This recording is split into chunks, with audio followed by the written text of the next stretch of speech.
আজকে কোথায় কি উদ্দেশ্যে আপনাদের কর্মসূচি এই সম্বন্ধে আপনি কি বলতে চাইছেন?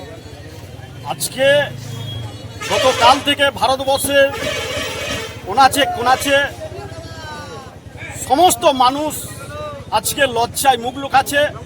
এই পশ্চিমবাংলায় যে দুর্নীতিগ্রস্ত সরকার একটা চলছে, যে 26,000 শিক্ষকের প্যানেল আজকে যে মহামান্য আদালতে সেটাকে বাতিল করেছে, তারই প্রতিবাদে মন্তেশ্বর বিধানসভার মালডাঙ্গা বাজারে ভারতীয় জনতা পার্টির পক্ষ থেকে আমরা বিক্ষোভ অবস্থানে সামিল হয়েছিলাম এবং এখানকার ব্যবসায়ীগণ, পথ চলতি মানুষ সকলেই সম্পৃক্তভাবে আমাদের এই বিক্ষোভ অবস্থানে সকলেই সমর্থন করেছে এবং তারাও আমাদের সঙ্গে পথে পা মিলিয়েছে এবং পথ অবরোধও তারা সামিল হয়েছে। কোথায় হয়েছে?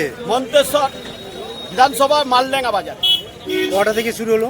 আমাদের বিক্ষোভ অবস্থান শুরু হয়েছে 4টে থেকে 5টা পর্যন্ত হয়েছে। আপনি কি বার্তা দিয়ে যাচ্ছেন? আমরা এখানকার সকল মানুষকে আমরা এই বার্তা দিলাম যে এই দুর্নীতিগ্রস্ত যে একটা চোরের রানী এই পশ্চিমবাংলায় রয়েছে, এই চোরের রানীকে এই আগামী 26 সালে উৎখাত করে একদম এই তৃণমূল সরকারটাকে গভীর সাগরে আমরা ফেলে দিতে চাই।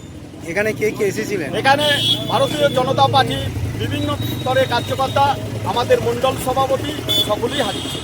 আপনার নাম আর পরিচয়? আমার নাম ছিল হাজরা, মন্তেশ্বর বিধানসভা 1 নম্বর মণ্ডলের প্রাক্তন সভাপতি। কি উদ্দেশ্যে, কি উপলক্ষে? আজকে 26,000 আজকে আমরা মালডাঙ্গা বাজারে একটা পথ অবরোধ, এটার জন্যে সামনে যে গতকাল সুপ্রিম কোর্টে যে 26,000 চাকরি বাতিল করা হয়েছে তার সেই নিয়ে আমাদেরকে প্রতিবাদ এবং সামনে যে মমতা ব্যানার্জি যেরকম দুর্নীতিগ্রস্ত অবস্থায় চলছে চারিদিকে, তার জন্য একটা আমাদের প্রতিবাদ মিছিল ছিল এখানে এবং পথবন্ধ। কোথায় হলো, কখন হলো? মালডাঙ্গা বাজারে 8:30 থেকে 5:30 পর্যন্ত। এই সম্বন্ধে আপনি কি বার্তা দিয়ে যাচ্ছেন? 26 ইলেকশনে আমরা এই চোর দুর্নীতিগ্রস্ত সরকারকে মাটি শিকড় থেকে তুলে ফেলতে চাই এবং নতুন প্রজন্মকে দিশা দেখাতে চাই, নতুনভাবে সরকার করতে চাই। এটাই আমাদের সামনের জয়ের লক্ষ্য। কে কে এসেছিলেন এখানে? আমাদের জেলা নেতৃত্ব এবং রাজ্য নেতৃত্ব এবং মন্তেশ্বরের বিধানসভা মণ্ডল সভাপতিরা সবাই ছিলাম। আপনার নাম আর পরিচয়? আমার পলাশ মণ্ডল, 3 নম্বর মণ্ডল সভাপতি। দাবি